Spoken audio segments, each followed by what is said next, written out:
بسم اللہ الرحمن الرحیم نحمده ونصلی علی رسوله الکریم اما بعد۔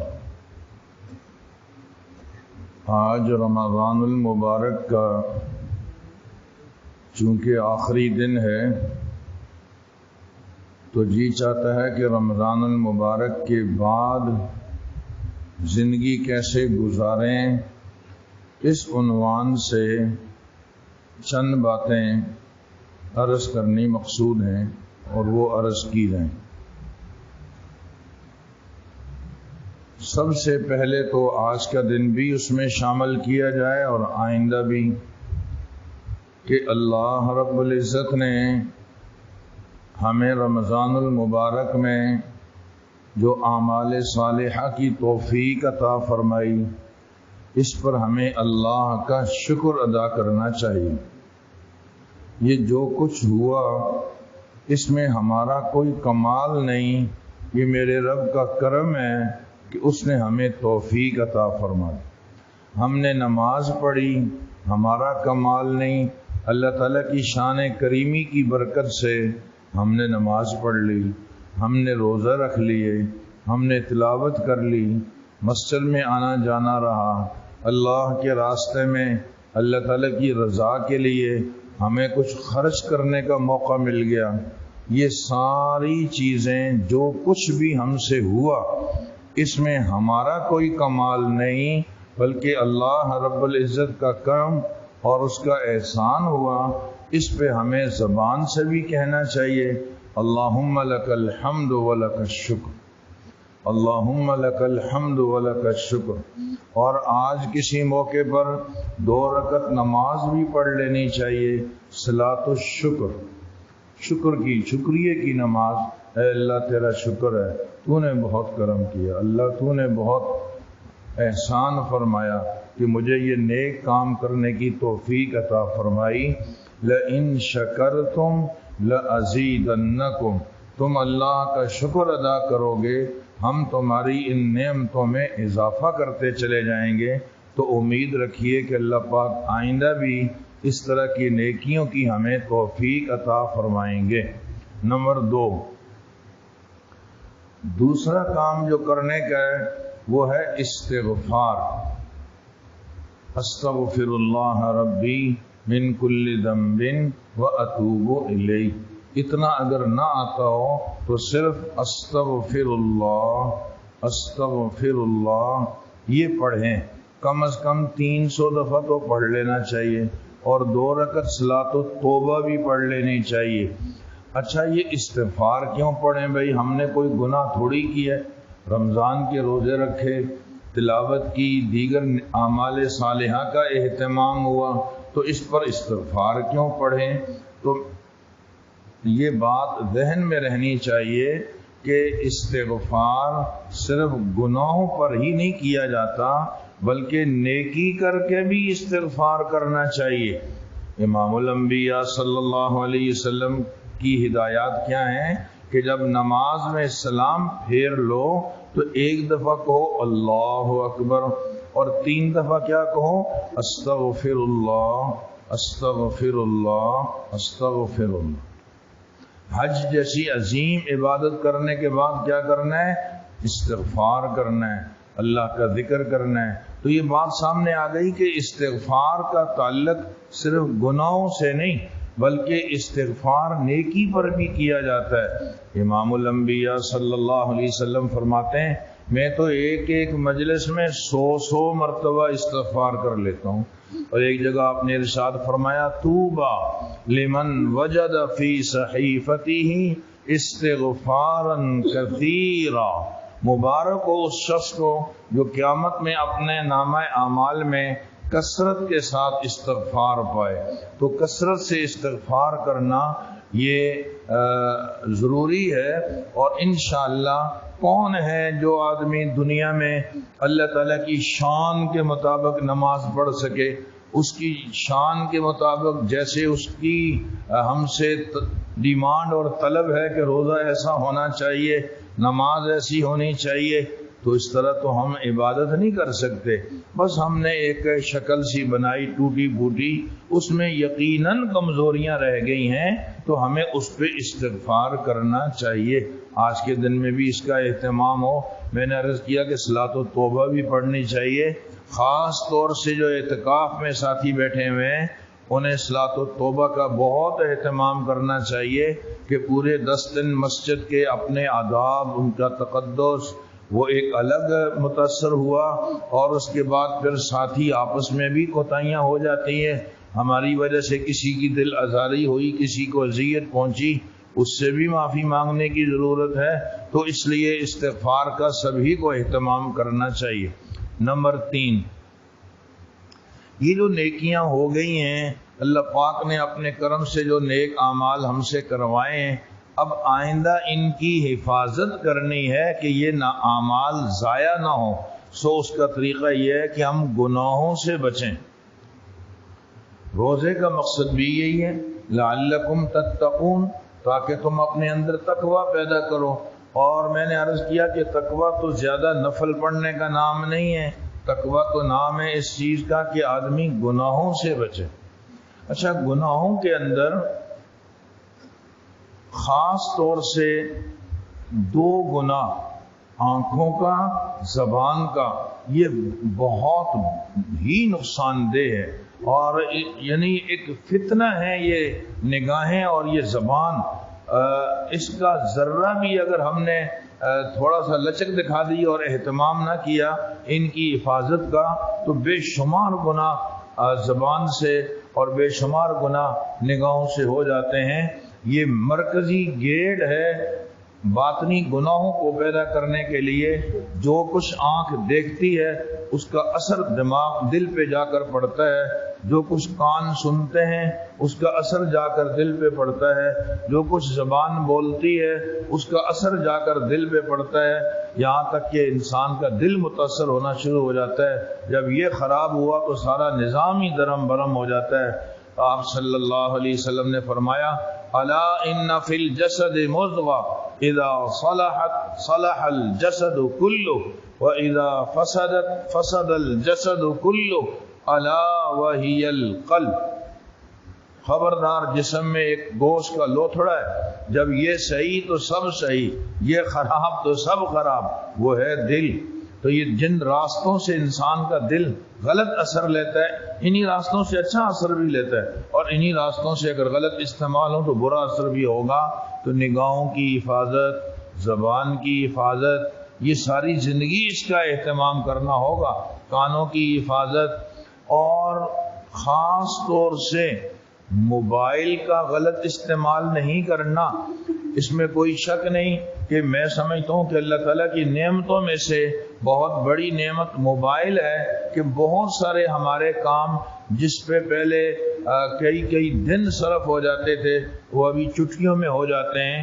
لیکن یہی موبائل اگر غلط استعمال ہو جائے تو اس کی تباہی میں پھر کوئی شک اور شبہ کی گنجائش نہیں. اس موبائل کے غلط استعمال سے ہماری نجی زندگی متاثر ہو گئی، ہماری نجی زندگی ناپاک ہو گئی.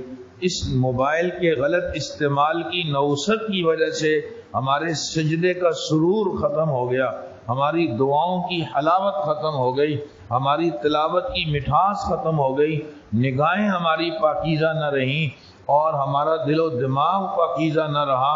آپ سوچ نہیں سکتے کہ یہ کیسا زہر ابھی ہمارے اندر داخل ہو گیا ہے. نہ اس سے چھوٹے بچے بچ سکتے ہیں، نہ اس سے بڑے بچ سکتے ہیں، نہ مرد بچتے ہیں نہ عورتیں. سب ہی کا جو وہ زیادہ وقت اب اس پہ صرف ہو رہا ہے. اس لیے میں یہ تو نہیں کہہ سکتا کہ اس کو بالکل ہی چھوڑ دیا جائے، البتہ اتنی احتیاط لازماً کی جائے کہ نجی محفل میں جب ہمیں کوئی نہیں دیکھتا سوائے رب کے اور موبائل ہمارے پاس بڑا موجود ہو تو اپنے آپ کو گناہوں سے بچانا ہے. جو لوگ چھپ چھپ کے گناہ کرتے ہیں اللہ رب العزت نعوذ باللہ انہیں ذلیل کر دیتے ہیں اور بہت بھیانک اس کے نتائج برآمد ہوتے ہیں. ہمارے حضرت شیخ الاسلام حضرت مولانا مفتی تقی عثمانی صاحب دیدہ مجدہ کا تو فرمانا یہ ہے کہ جو لوگ نجی محفل میں بڑے موبائل کے گناہ سے بچ نہیں سکتے ان کے لیے موبائل رکھنا ہی ناجائز ہے، قطعاً گنجائش نہیں ہے اس موبائل کو چھوڑ دیں۔ اگر وہ چاہتے ہیں کہ ہمارا مستقبل بچ جائے، اگر تحقیق اور گہرائی میں جائیں تو شاید ہم میں 99% لوگ تو اسی فتوے کے مستحق ہیں کہ ہم اس موبائل کو چھوڑ ہی دیں۔ بہرحال بہت زیادہ احتیاط کی ضرورت ہے۔ میرے پاس تاکید کے الفاظ نہیں ہیں کہ میں کس طرح یہ بات عرض کروں کہ اس موبائل کے شر سے بچنا بہت ضروری ہے، بلکہ ایک بزرگ نے بڑی اچھی بات کہی کہ اپنی دعاؤں میں جو یہ کہتے ہو نا، یا اللہ مجھے نیک بنا دے، یا اللہ مجھے فلاں گناہ معاف کر دے، فلاں کر دے، فلاں کر دے، تو ایک جملہ مستقل یہ بھی ڈالا کرو کہ اے اللہ مجھے موبائل کے شر سے محفوظ فرما، اے اللہ مجھے موبائل کے شر سے محفوظ فرما، کیونکہ اس وقت اس کا شر بہت غالب ہے اور نوجوانوں کی تباہی میں بڑا بنیادی کردار ہے اس موبائل کا۔ اللہ تعالی ہم سب کی حفاظت فرمائے۔ پہلی بات میں نے عرض کی کہ ہمیں شکر کرنا چاہیے، نمبر 2 استغفار کرنا چاہیے، نمبر 3 نیکیوں کی حفاظت کی خاطر گناہوں سے بچنا چاہیے، تاکہ جو نیکیاں ہو گئی ہیں اللہ پاک نے اپنے کرم سے کروا لی ہیں تو وہ ضائع نہ ہو جائیں کسی بھی گناہ میں مبتلا ہونے سے۔ خاص طور سے نوجوانوں کی خدمت میں عرض ہے، اپنے ماں باپ کی اطاعت کریں، اپنے ماں باپ کی زندگی کی، اپنے ماں باپ کی منشا کو سمجھ کر چلیں۔ بہت دفعہ والدین زبان سے کچھ کہتے تو نہیں، لیکن ان کی منشا اس کام کے کرنے کی نہیں ہوتی، تو ہمارے بڑے فرماتے ہیں کہ منشا کو دیکھ کر چلو۔ آپ اگر یہ سمجھتے ہیں کہ میرے اس کام سے میرے والدین خوش نہیں ہوں گے، چھوڑ دو اور اللہ تعالیٰ کی ذات سے پر امید رہو کہ اللہ پاک اس کا اچھا بدلہ آپ کو عطا فرمائیں گے۔ نوجوانوں کو چاہیے کہ بے راہ روی سے بچیں، اپنی جوانی کی حفاظت کریں۔ بہت سارے معذرت کے ساتھ یہ جملہ مجھے کہنا بھی نہیں چاہیے، لیکن اس طرح نہ کہا جائے تو شاید یہ جمے گا بھی نہیں۔ بہت سارے میاں بیوی لڑائیاں جھگڑے جو گھریلو ہیں، اس میں ایک بنیادی کردار اس بات کا بھی ہے کہ نوجوان نے اپنی جوانی زندگی میں تباہ کر دی ہے، اب وہ اس قابل ہی نہیں ہے کہ بیوی کے ساتھ اس دوالی زندگی گزار سکے، تو سوائے لڑائیاں اور جھگڑوں کے اور فتنوں کے اور کچھ نہیں۔ 2 چیزیں بہت زیادہ نقصان دہ ہیں، ایک غربت سے بھی لڑائیاں جھگڑے پیدا ہوتے ہیں، اور نمبر 2 بدکاریاں۔ جو آدمی اپنی خواہشات ناجائز راستے سے پورا کر لیتا ہے اس کو اپنی بیوی اچھی نہیں لگتی۔ جو آدمی ناجائز ذرائع سے اپنی خواہشات کو پورا کر لیتا ہے وہ اس لین کے حلال کے قابل رہتا بھی نہیں ہے۔ حرام میں لذت زیادہ ہوتی ہے اور حلال میں کم ہوتی ہے۔ یہی وجہ ہے کہ لوگ دوسروں کی بیویوں کو اور بہن بیٹیوں کو اچھا سمجھتے ہیں، اپنی بیوی سے نفرت کرتے ہیں۔ اپنی بیوی تمہارے لیے حلال ہے، اس کے ساتھ ہنسی مذاق، اس کے ساتھ دل جوئی کرنے کی شریعت نے ہمیں اجازت دی ہے، حکم دی ہے۔ اس کو چھوڑ چھاڑ کے غیروں کی تصویریں موبائل میں لیے پھرتے ہیں، غیروں کو میسج کر رہے ہیں، غیروں کے ساتھ لطیفے چھوڑ رہے ہیں۔ ان حرام کاموں سے بچ کے اپنی جوانی کی حفاظت کرو۔ جو یہ چاہتا ہے کہ مجھے اس دواجی زندگی کی لذت محسوس ہو، اس کو چاہیے کہ اپنے آپ کو حرام کاموں سے بچائے اور بچائے۔ اور دوسری چیز میں نے عرض کی کہ غربت سے بھی بڑے مسائل پیدا ہوتے ہیں۔ ہمیں بجائے اس کے کہ فارغ ہم پھریں، ہم اپنے آپ کو کسی مصروفیت میں رکھیں، فارغ نہ ہوں۔ ہمارے حضرت والا فرمایا کرتے ہیں فارغ دماغ شیطان کی ورکشاپ ہے، فارغ دماغ شیطان کی ورکشاپ ہے، پھر شیطان کا ہی اس پہ پورا کنٹرول ہے، جدھر چاہے لے جائے۔ جو بندہ فارغ ہوتا ہے تو شیطان کا حملہ اس پہ کرنا آسان ہو جاتا ہے۔ تو کوئی کام سیکھیں، کوئی فن سیکھیں۔ نوجوان لڑکے میں دیکھتا ہوں محلے میں ہٹے کٹے صحت مند ماشاءاللہ، کیا کچھ بھی نہیں ہوا، گھر پہ ہی ہوتے ہیں، کوئی کام ہی نہیں لگا۔ اور بھائی کوئی کام نہیں لگا، کوئی چیز سیکھنے کے لیے آگے چلے جاؤ۔ آپ کوئی ایسا اپنے آپ کو مصروف کرو، فارغ نہیں۔ آپ اگر دن کے 100 روپے بھی کماتے ہیں مگر مصروف ہیں، یقین جانیے آپ بہت بہتر ہیں کہ آپ کم سے کم روڈ پہ فارغ نہیں ہیں۔ فارغ ہوں گے تو آپ اسی گناہوں میں مبتلا ہو جاؤ گے۔ جو لوگ اپنے ماں باپ کی آمدنیوں پر عیاشیاں کرتے ہیں ان بچوں کا مستقبل بھی برباد ہو جاتا ہے۔ والدین کو بھی چاہیے اپنی اولاد کو کوئی مصروفیت دیں، کوئی تعلیم کی مصروفیت، کوئی فن سیکھو، میں کہتا ہوں ڈرائیوری سکھاؤ اور ان کو درزیوں کا کام سکھاؤ، ان کو مکینک کا کوئی کام سکھاؤ، کوئی بھی کوئی کاروبار کسی دکان پہ بیٹھا دو، لیکن فارغ نہ چھوڑو۔ جب یہ بچے نوجوان فارغ بیٹھتے ہیں، پیسے تو چاہیے، کام تو کر نہیں رہے، اور اب ابا بھی نہیں دے رہا اور اماں بھی نہیں دے رہی، خود بھی نہیں کما رہے، تو پھر ہر برے کام کا انجام برا ہوتا ہے۔ پھر یہ چوریاں کریں گے، پھر یہ ڈکیتیاں ڈالیں گے، پھر یہ باپ کی عزت بھی خاک میں ملائیں گے، خاندان کی عزت بھی متاثر کریں گے۔ بہت سارے ماں باپ پھر تنگ آ کر بچوں کو آگ کر دیتے ہیں، میں نے تو گھر سے نکالا ہوا ہے۔ یہ کوئی اچھا فیصلہ نہیں کہ میں نے گھر سے نکالا ہوا۔ کیوں بھائی؟ آپ کا بچہ ہے، آپ نے کیوں گھر سے نکالا ہوا ہے؟ آپ اس کو گھر میں جگہ دیجئے، اس کے لیے کوئی اس کی ضروریات کو پورا کرنے کی شکلیں بنائیے۔ خلاصہ یہ کہ اپنی اولاد کو فارغ نہ چھوڑیں۔ میں نوجوانوں کی خدمت میں بھی عرض کر رہا ہوں، فارغ نہ رہو، کوئی کام سیکھو، کچھ کرو، دیر آئے درست آئے، انشاءاللہ اللہ تعالیٰ راستے کھولے گا۔ حلال رزق حلال کی دعائیں مانگتے رہو۔ ہمارے حضرت والا اس سلسلے میں ایک سورت بھی بتاتے ہیں پڑھنے کے لیے۔ ہر نماز کے بعد اول آخر 3 دفعہ درود شریف پڑھ کے سورت لإیلاف قریش یہ پوری پڑھ لینی چاہیے 7 مرتبہ۔ انشاءاللہ اللہ تعالیٰ بے روزگاری کو ختم فرمائیں گے، مالی مشکلات کو ختم فرمائیں گے۔ اگر آپ پر قرض ہے تو سورت والضحیٰ 7 دفعہ پڑھ لینی چاہیے، مگر یہ کوئی منسوخ چیز حدیث سے ثابت شدہ نہیں، یہ تجربات ہیں اہل علم کے، اکابرین کے، اور اس کا فائدہ انہیں ہوا ہے۔ اور سورہ قریش کے بارے میں تو اور بھی بہت ساری کتابوں میں آپ کو اس طرح کے فضائل ملیں گے، سو اس کو پڑھنا چاہیے، دعائیں مانگنی چاہیے۔ سب سے بڑا وظیفہ صلاۃ الحاجت پڑھو، اللہ تعالیٰ سے دعا مانگو، یا اللہ میری اس مجبوری کو دور فرما۔ اپنے پاؤں پہ کھڑا ہونے کی کوشش کرو۔ بڑے بھائی کے پیسوں پر، ابا کے پیسوں پر شادی کر لی، بعد میں نبھانی مشکل ہو گئی، شادی کر لی بعد میں اب جو ہے وہ بچوں کو سنبھالنا مشکل ہو گیا۔ نہیں، ہمت کر کے نیت تو کرو کہ ہم نے خود کچھ کرنا ہے۔ انشاءاللہ ثم انشاءاللہ ہمت مردہ مدد خدا، اللہ تعالیٰ ضرور مدد فرمائیں گے۔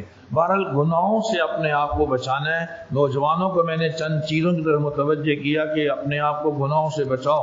ایک غیر محسوس طریقے کا گناہ اس وقت میں نوجوانوں میں پایا جا رہا ہے، وہ ہے ماں باپ کے ساتھ بدتمیزی۔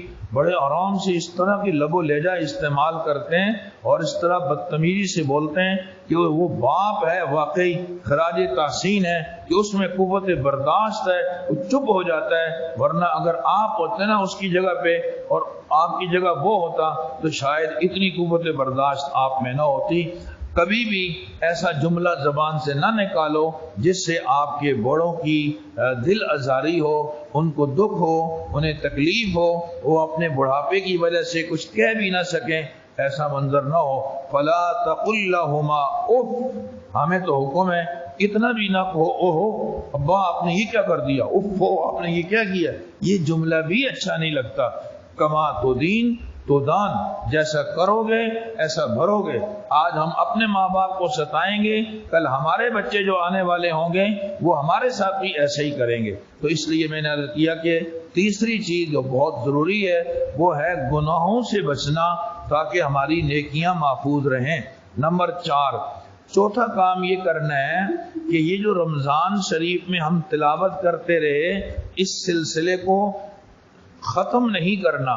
اگرچہ یہ اس معیار کا تو نہیں رہے گا جو آپ روزانہ 10 15 20 پارے پڑھتے رہیں، لیکن اس میں بھی کوئی شک نہیں کہ ختم نہ کریں، تھوڑا تھوڑا آدھا پارا ایک پارا پڑھ لو، پارا نہیں آدھے پہ آ جاؤ، پاؤ پہ آ جاؤ، کوشش کرو کہ ایک پارے پہ چلے جائیں۔ نہیں تو میں تو کہوں گا ایک صفحہ ہی اگر پڑھ سکتے ہو، اتنی مصروفیت ہے کہ ممکن نہیں، ایک صفحہ پڑھو۔ روزانہ قرآن کو اٹھاؤ، اس کو دیکھو، اس کو کھولو، اس کو پڑھو، یہ سب عبادت ہی عبادت ہے۔ جن چیزوں کو صرف دیکھنا عبادت ہے ان میں ایک قرآن مجید شامل ہے۔ ہمیں روزانہ تلاوت کر کے اس سسٹم کو باقی رکھنا چاہیے اور یہ سلسلہ بحال رہے، ختم نہ ہو۔ احب الاعمال الی اللہ ادومها وان قل، اللہ کو وہ اعمال بہت پسندیدہ ہیں جو روزانہ ہوں، اگرچہ تھوڑے ہی کیوں نہ ہوں۔ نمبر 5، 5ویں چیز جو بہت ہی اہم ہے وہ یہ کہ یہ جو ہم نے رمضان شریف میں روزے رکھے ہیں، ظاہر ہے کہ فرض روزے تو سال میں ایک ہی دفعہ ہیں، اب ہم فرض روزے تو نہیں رکھ سکتے، لیکن آپ صلی اللہ علیہ وسلم نے کچھ مسنون روزے، نفلی روزے رکھنے کا بھی اہتمام فرمایا اور نفلی روزے رکھنے کی بھی ترغیب دی ہے۔ ہمیں کبھی کبھی وہ رکھنے چاہیے، صحت کے اعتبار سے بھی مفید، روحانی ترقی کا بھی ذریعہ ہیں۔ امام الانبیاء صلی اللہ علیہ وسلم 4 چیزیں کبھی نہیں چھوڑتے تھے۔ نمبر 1 10 محرم کا روزہ، نمبر 2 ذی الحجہ کے ابتدائی 9 دنوں کے روزے، نمبر 3 ایام 20 کے روزے، 13 14 اور 15 اسلامی تاریخ، ہمیشہ ان سفر میں بھی رکھتے تھے، سفر میں بھی ایام کے 20 کے روزے آپ صلی اللہ علیہ وسلم رکھا کرتے تھے۔ ان 3 روزوں کا مطلب یہ ہوا گویا آپ نے پورے مہینے کے ہی روزے رکھ لیے، اس کی کوشش کرنی چاہیے۔ اور نمبر 4 فجر کی 2 رکعت سنت آپ نے کبھی نہیں چھوڑی۔ تو ایسے ہی شوال کے 6 روزے جو رکھ لے گا گویا پورا سال اس نے روزوں کا ثواب کما لیا۔ تو ہمیں کبھی کبھی نفلی روزے رکھنے چاہیے۔ آپ صلی اللہ علیہ وسلم ہر پیر اور جمعرات کو بھی روزہ رکھا کرتے تھے اور فرمایا کرتے تھے کہ پیر اور جمعرات کو اللہ کی بارگاہ میں اعمال پیش ہوتے ہیں، میرا دل چاہتا ہے کہ میں روزہ رکھوں اس دن تاکہ جب میرے اعمال پیش ہوں تو میں روزے کی حالت میں۔ آپ صلی اللہ علیہ وسلم پیر اور جمعرات، ہر پیر اور جمعرات کو بھی روزہ رکھتے تھے۔ اب دیکھ لو بھئی میرے لیے اس میں آسانی کہاں ہے؟ دیکھا آپ نے کبھی پیر کو جمعرات کو رکھ لیا، ایسا نہیں کبھی ایام 20 کو رکھ لیے، تو کسی نہ کسی درجے میں آدمی اپنا حصہ ڈالتا رہے۔ نفلی روزوں کا اہتمام اہل عرب کے یہاں بہت زیادہ ہے۔ آج بھی حرمین شریفین میں ہر پیر اور جمعرات کو ایسے ہی دسترخوان لگتے ہیں جیسا کہ ہمارے یہاں رمضان شریف میں افطاری کا اور جو وہ سحری کے ٹائم میں دسترخوان لگتے ہیں، وہاں ہر پیر کو ایسا ہے، ہر جمعرات کو ایسا ہے، ایام 20 میں ایسا ہے، اور جو وہ ذی الحجہ کے ابتدائی 9 دنوں میں اس کا اہتمام ہے۔ تو ہمیں بھی اس کی طرف قدم بڑھانا چاہیے۔ اب تک میں نے 5 غالباً چیزیں بیان کی۔ ایک 6ٹھی چیز جس کا اہتمام چاہیے وہ یہ کہ اپنے آپ کو، جیسے رمضان میں ہم نے نمازیں پڑھی نا، تو ان نمازوں کا سلسلہ بھی جاری رہے۔ اپنے آپ کو مسجد سے نتھی کر دو، مسجد سے جوڑ بیٹھاؤ۔ یہ رشد و ہدایت کا مرکز ہے۔ گاڑی 0 میٹر بھی ہو نا، اس کو پٹرول پمپ تو چاہیے بھائی، میری گاڑی تو 0 میٹر ہے تو کیا ایسی ہی چلے جائے گی؟ نہیں، جس طرح جب وہ 1990 ماڈل کی گاڑی کو پٹرول چاہیے، آپ کی 0 میٹر گاڑی کو بھی پٹرول چاہیے۔ سو ہمیں روحانی پٹرول لینا ہوگا۔ یہ ہمارے پٹرول پمپ ہیں، یہ ہمارے اسٹیشن ہیں، یہاں سے اگر ہمارا تعلق جڑا رہے گا تو ہماری روحانی گاڑی چلتی رہے گی، ورنہ کسی بھی ٹائم روحانی طور پہ موت واقع ہو جائے گی۔ اس لیے مساجد سے اپنے آپ کو جوڑو اور نمازوں کو اب نہیں چھوڑنا۔ جو نمازیں ہم نے شروع کی ہیں رمضان شریف میں، اب یہ چھوٹنے نہ پائیں۔ ہمارا تعلق، دوستیاں، وہ بھی نماز کی بنیاد پہ ہو۔ بے نمازی سے دوستی نہ لگاؤ، آپ کی نماز بھی چلی جائے گی۔ اگر بے نمازی سے تعلق جوڑنا ہے تو اس بنیاد پہ کہ مجھے اس کو نمازی بنانا ہے، فوری اس کو نماز کی دعوت دو۔ ہماری دوستی نماز کے لیے ہو۔ جو نمازیں رمضان میں شروع کر رکھی تھیں، اللہ سے مانگو، رو کہ وہ اب باقی رہ جائیں اور یہ سلسلہ ٹوٹنے نہ پائے۔ مساجد سے ہمارا جوڑ ہمارے مومن ہونے کی گواہی ہے۔ مساجد سے جوڑ یہ ہمارا تعارف ہے۔ مومن کا یہ کوئی تعارف نہیں ہے کہ میں فلاں سینما ہال کے قریب اور فلاں چرنگی اور فلاں جو ہے وہ ٹیکسی اسٹینڈ کے قریب رہتا ہوں۔ مومن کا تعارف مسجد سے ہے۔ میں مرکزی جامع مسجد کے جو ہے وہ قبلے کی جانب رہتا ہوں اور مشرق کی جانب رہتا ہوں، میں مدنی مسجد کے قریب رہتا ہوں، میں بلال مسجد کے قریب رہتا ہوں۔ یہ ہے تعارف، ہمارا تعارف مسجد سے ہونا چاہیے۔ اب یہ دیگر جناب وہ چرنگیاں اور چراہیں اور یہ بینک اور فلاں، ان چیزوں سے تعارف نہیں ہونا چاہیے۔ میں نے یہ تقریباً 6 چیزیں آپ کے سامنے عرض کی، اور کہنے کو تو اس میں اور بہت کچھ ہے۔ میں ایک آخری بات کہہ کے بات ختم کرنا چاہتا ہوں، وہ یہ